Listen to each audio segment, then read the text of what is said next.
You're listening to the My Simplified Life podcast, and this is episode number 114.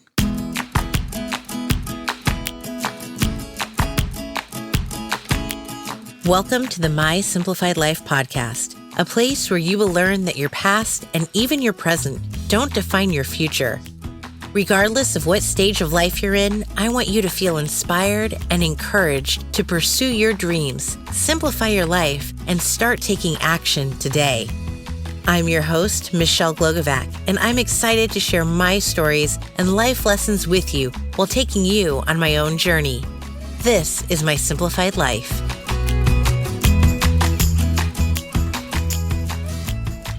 Hi, friends. Welcome back to another episode. I'm your host, Michelle Glogovac. Women empowering other women has become a very common theme and one that I feel we need to strive for more. My guest today wholeheartedly agrees. Jane Finette is the founder of the Coaching Fellowship, author of the recently launched book, Unlocked: How Empowered Women Empower Women, and former executive at Mozilla. Jane is a passionate advocate for women and girls, and although she's quick to downplay her role, she's truly changing the world with the work she does. Jane interviewed a number of women for her book and looks at how they've empowered other women, and then offers 10 keys for how each of us can do the same. The most beautiful example she gives is around the ripple effect. If I empower 2 women today, and they each empower 2 women tomorrow, and so on, then in just 1 month, we will have touched the lives of every woman on the planet. That's simply mind-blowing, but it makes me wonder why we aren't working harder to make this happen. Jane and I enjoyed a candid conversation in which we discuss her book, her nonprofit organization, our corporate backgrounds, and how we can empower more women every single day. Hi, Jane. Hello there, Michelle. Hey. I am so excited to talk to you. We've been emailing and following each other for months now. I've read your book, and I'm just so thrilled to get to finally actually speak to you in real life. You too. Thank you so much for having me on your show. I'm just so equally jazzed to be here and can't wait for our conversation. My pleasure. Can you take a moment and introduce yourself to everybody, please? Oh, yes. Thank you. Hi, everyone. I'm Jane Finette. I am the founder and executive director of a nonprofit called the Coaching Fellowship, and we help young women social change leaders get access to leadership development and community all around the world. Been doing that for about the last 7-8 years, and we've supported about 1,300 young women social change leaders. So it's really the job of my life. And then just recently, my book came out. I'm a first-time author, and my book is entitled Unlocked: How Empowered Women Empower Women. And it's all about how we as women can help another sister rise and thrive. And I love it. I read it page cover to cover. Thank you. You interview women that, most of them I had never heard of. I possibly am living under a rock, but No, you are not. Incredible women who are leaders, whether they're in Silicon Valley or the military, and they've truly taken upon themselves to empower other women and to lead the way. And it's just so incredible because I think so many of us want to do the same. I'm sure that these women didn't intend on making such a movement in their each right path, but they did. Yeah, no, I have to put myself in the same boat as well. Maybe later in our conversation, I can share some of the founding story of the Coaching Fellowship, but I definitely had a similar story where very small actions, but multiple actions nonetheless, led to movements being created by the women that I talk about, to fundamental change. Whether that was Tracy Chu, she was the Pinterest engineer and a software engineer, 2014, who kicked off the diversity debate in Silicon Valley, which forever changed the face of women in technology and minorities in technology. Or if you were looking at Holly Gordon, who was she was a TV producer. I mean, she had a very exciting job, but she had 2 kids and really couldn't make it all work. Ended up having to quit because she could not be on the road reporting weeks on end, and at home ended up creating the phenomenal, massive movement, Girl Rising, which is all about helping young women and girls to be able to go to school all around the world, which I think many of us have heard of now. They released a movie. I think it's been shown in sort of like more than 100 countries now. It's extraordinary, but very, very small actions. And I love this, it's sort of, I was just, Stephen Sondheim just passed away just these last couple of days. And I was listening to NPR, and there was a beautiful quote. It was from one of his favorite songs. And some of the lyrics go, it's about the ripple. It's not about the sea. And I just, gosh, that gives me goosebumps when I say it out loud to you, because it is like, we don't know these small pebbles that we chuck in the pond. We have no idea where these ripples are going to last. And I love take us that forward. part of your book too, because at Right. the end, it's you just say, if you go out and you help 2 people, and those people go help I think it was 2 people, right? It's exponential. Yeah, we know how that works these days with within COVID, right? 30 days, you've gotten the entire planet. Yeah, it's like COVID spreading, right? But something good. Yeah, totally. Yeah, someone actually, when we were brainstorming, that I don't think I've ever said this actually. It's what's the word? An Easter egg here or something. But someone said that I should call the book "The Good Contagion" at one point at the height of COVID, and I was like, no, we just can't do that. But hey, it was a good. The point was there, as we're making here. Yes, I love that. How did you come about with the idea for the book? What spawned this? Yeah, and actually, you touched upon it yourself just a moment ago too. Was that you've never heard of these women? And I mean, I have to say, I'm just sure, like yourself, and for everyone who's listening, in the middle of summer 2020, really having a massive low point. Incredibly worried about the future, worried about my mum back in the UK. Just, looking at the news every morning and really being horrified by what was happening. And then also by the numbers going backwards for women. The World Economic Forum said in their women's economic report that women lost 36 years of progress in 2020 alone. So that was women in the workforce, women's rights, number of girls who can go to school globally.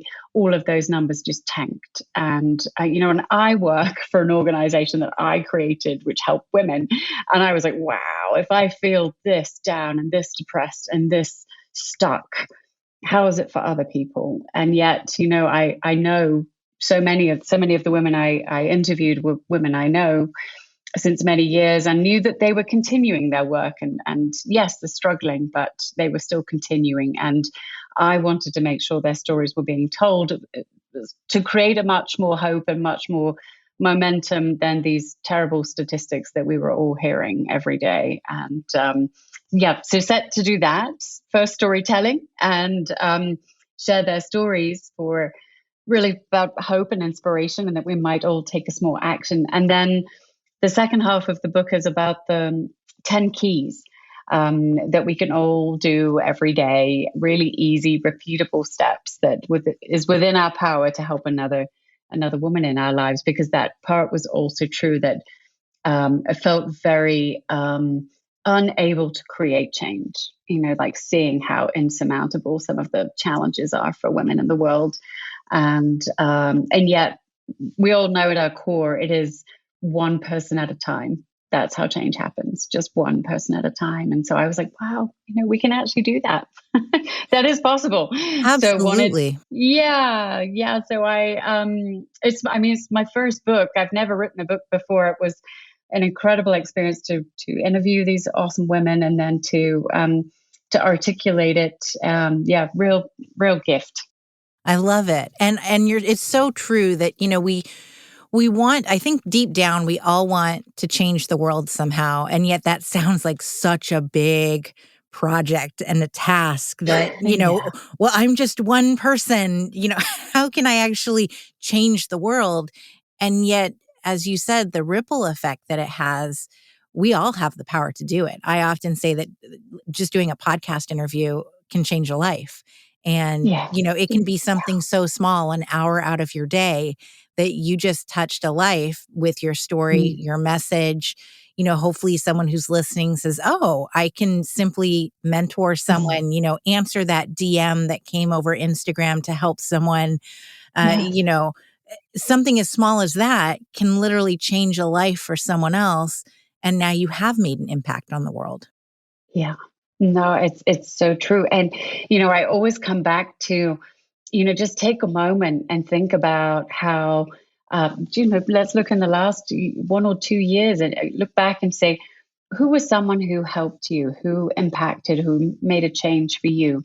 And just take a moment to think about that and their impact they had on you, because that is how you can help someone else. That is how someone else will feel when you reach out and support them. And we've all had someone support us over the years. And so it's easy to feel the impact of someone else helping you. So we know it works. We Yes. know it's possible. Positive and negative, right? That's true as well, sadly. Yes. Since we talked about, before we started recording, we started talking about corporate careers and how we both have had one. And Yeah. I had a female boss, and, as excited as I wanted to be, it was the one female who was not empowering me, who literally told me, and since you brought Lean In up in the book quite a bit, it was Hmm. around the time when the book came out, and I was like, yeah, I'm going to sit at the table, this is it.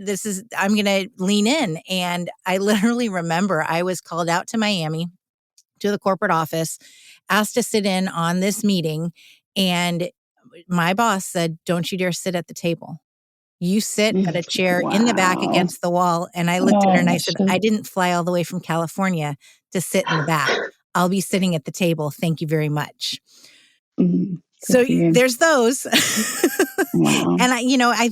I think that's part of why, as women, we aren't, I don't want to say this and sound totally negative, but we aren't as far ahead as we should be and could be, because there are those of us who are holding others back. Mm. Yeah, it's a super. I would have this conversation with many women I was interviewing for the book, and they'd all want to give me the quote, which I'm sure you've heard of, from Madeleine Albright, which is, there's a special place in hell for women who don't help other women. And people they'd like come out of the woodwork desperate to tell me this quote. And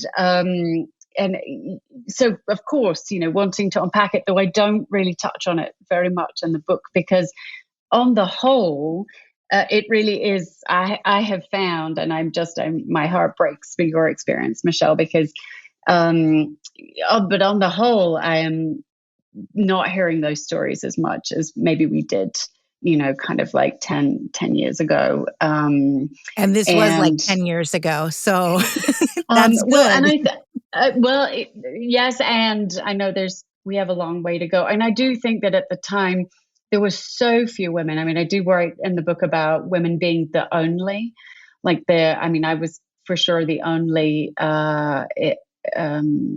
sort of senior executive at Mozilla for a long time as a woman. We also have a female co-founder, Mitchell Baker, but any other executives, I worked for them for several years before we had another woman in the executive team. And so when you're the only other people you have around you are male versions of leadership and how they show up, then I think there's not much great example setting. Women don't have a cue, right, on how to how other forms of leadership might look. And then furthermore, I mean, it's a bit cliched, but yeah, there was this sense like, wow, I clawed my way up. And so you got to do the same, like they thought that they would lose their position if they gave an inch for someone else. And I sincerely hope that today, and I do hear more of this, obviously, that there are more women positions, they bring more women forward. There are more examples of different kinds of leadership, and it's not quite as polarized as it was. But I'm sure, I'm generalizing massively, of course. But, well, I hope so. I hope we're making these positive changes. I think we are. And now I'm coming from the perspective of being a business owner and being in the online space versus being in a corporate, environment. And they're very, very different. So yeah.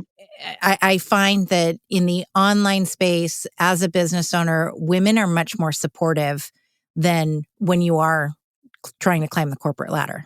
Yeah. Yeah. No, we're great cheerleaders. I mean, and I wrote about this in the book too, about women in networking, like that god awful word networking. But women are not really great at networking, but we are great at community, and we care for one another, and we just want to be in relationship with women in a different way.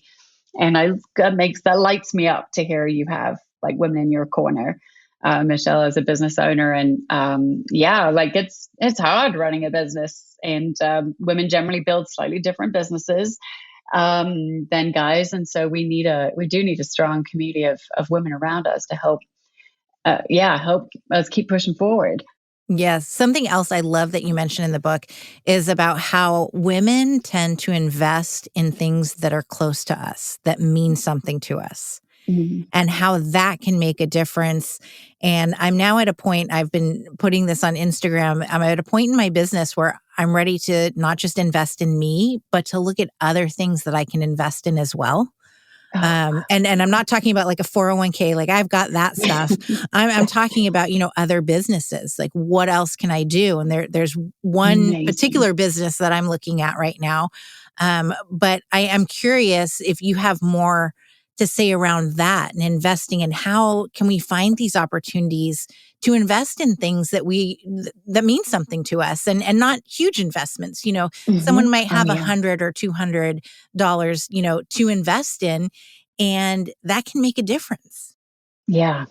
Oh no, massively, massively. This is more aimed at the developing world, but there are numbers out of USAID which says that women in the developing world will give back more than 90% of their resources. So whether that is food they've grown, or knowledge they've acquired, or the money that they've earned, but they will pour 90+% of it back into their families and communities.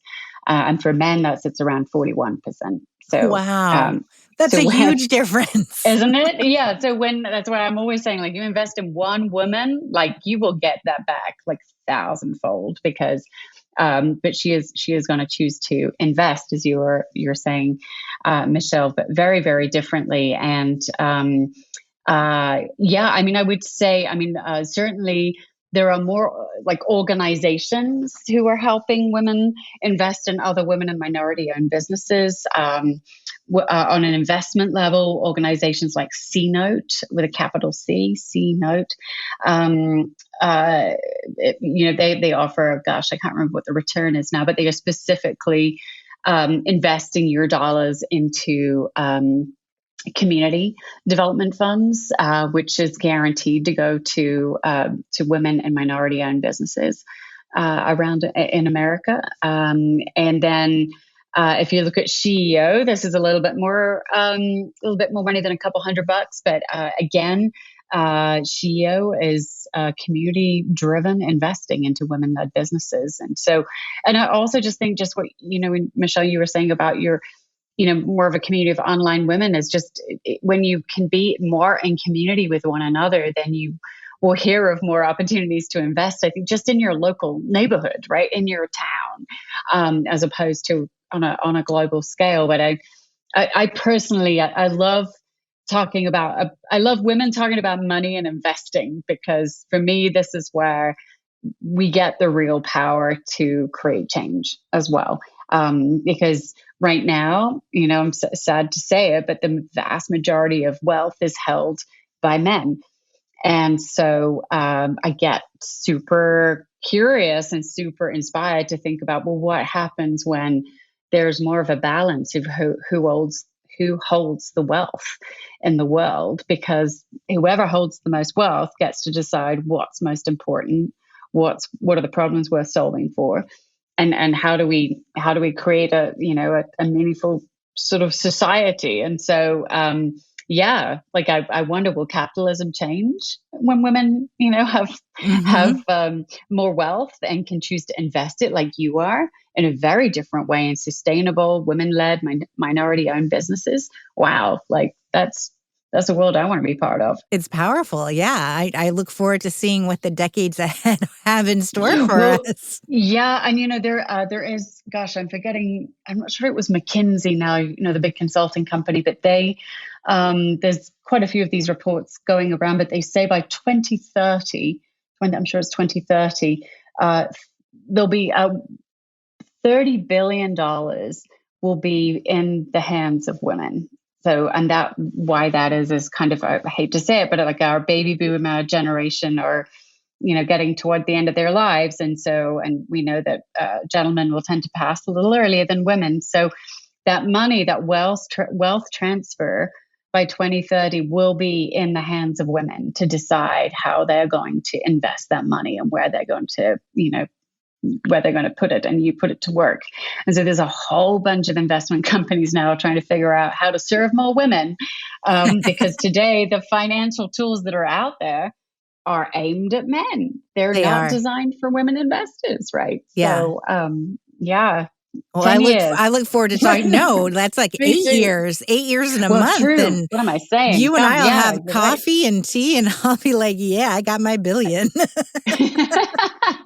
Oh, yes. Okay, you're paying. Okay. Of course. Yes. It will be the finest coffee and tea, and maybe a cocktail in there too. Oh, wouldn't that be nice, man? Yeah. And all the good that we'll have done with our money as well along the way. Huh? Yes. Goodness, yes. Yeah. Tell me about your nonprofit. Oh, thank you for letting me talk about this. Of course. Thank you. Yeah. It's it's the work of my life. It really is. It's so I got access to coaching and leadership development when I was at Mozilla. So this was my, it was kind of my corporate job. But I don't know if anybody knows this, but Mozilla is actually a massive nonprofit. I mean, at one point, $300 million a year nonprofit, but certainly, not a sort of shareholder, not on the stock market, and not creating shareholder value and all that. All the money's going back into Mozilla. So I always feel kind of weird about saying it's my corporate job, because they kind of are a big org, but with really humble and incredible mission-driven roots.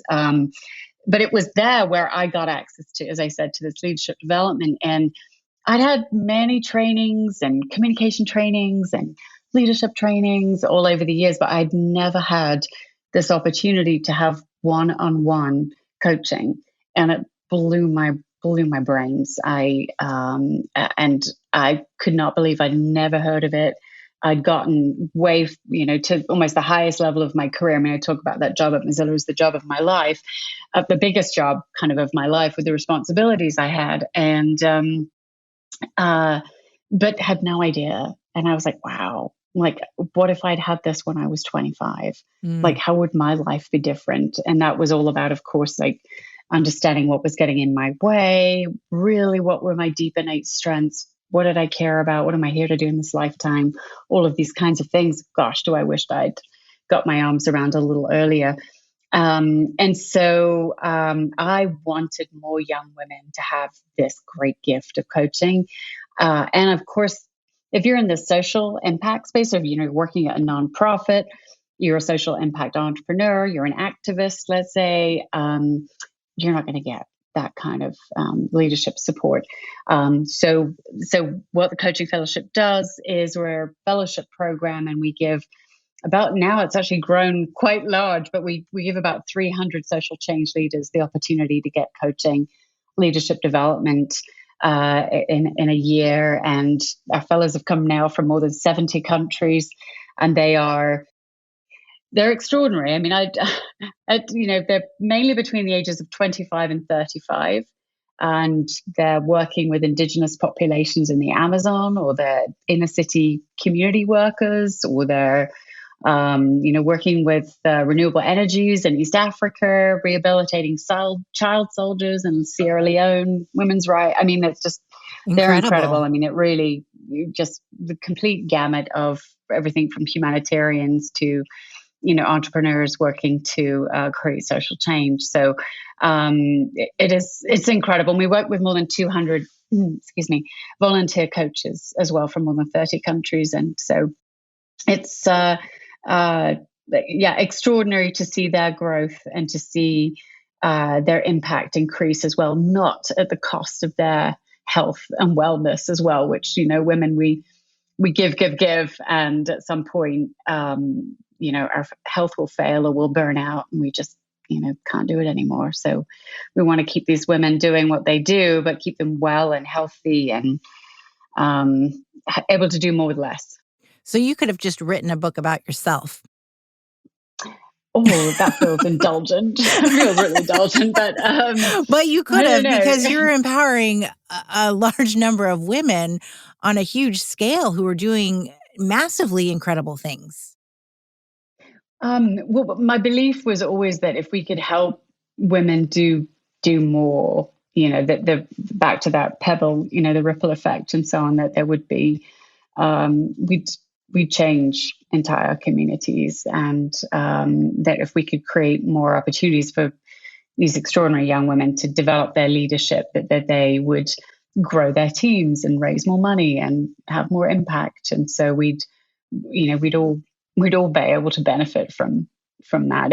A funny story though, Michelle. So when I first started the Coach Fellowship, I was really looking for those real change makers. So we had the co-founder of the Malala Fund.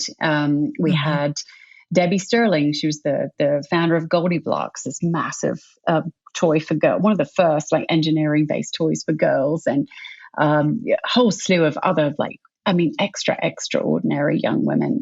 It was how I met Tracy Chow, by the way, who was saying the diversity activist.